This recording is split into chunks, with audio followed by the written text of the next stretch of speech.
sahabat, berjumpa lagi bersama Ibu Eka di pelajaran Bahasa Indonesia. Hari ini kita akan belajar teks narasi cerita fantasi. Apa itu cerita fantasi? Cerita fantasi adalah cerita yang memaparkan suatu cerita yang bersifat menghibur. Teks narasi ini dapat berupa imajinatif atau hayalan. Tujuan dari cerita fantasi ataupun juga tulisan imajinatif dalam teks narasi ini bertujuan agar pembaca merasa terhibur dan juga dapat memetik hikmah dari hal-hal baik yang terdapat dalam cerita tersebut. Unsur pembangun cerita narasi ada beberapa. Ada tokoh, penokohan, latar, sudut pandang, amanat, tema, dan alur.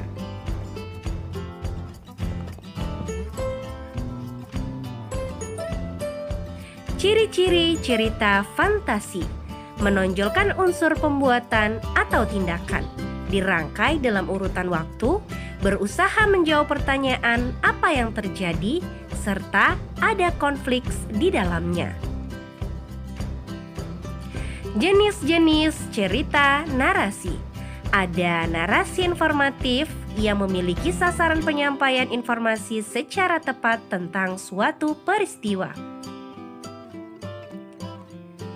Yang kedua, narasi ekspositorik adalah narasi yang memiliki sasaran penyampaian informasi mengenai pengetahuan tentang kisah seseorang.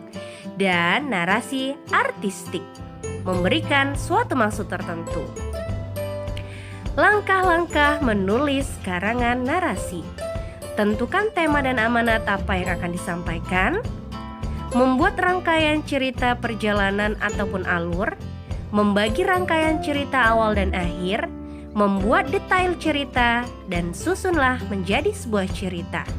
Struktur cerita fantasi ada 5. Orientasi, komplikasi, rangkaian peristiwa, resolusi, dan koda.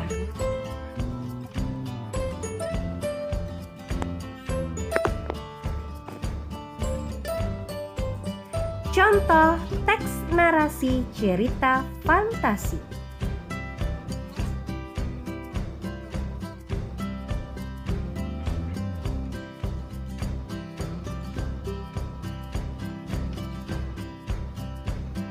Oke, sampai di sini dulu. Sampai jumpa di pertemuan selanjutnya. Bye-bye.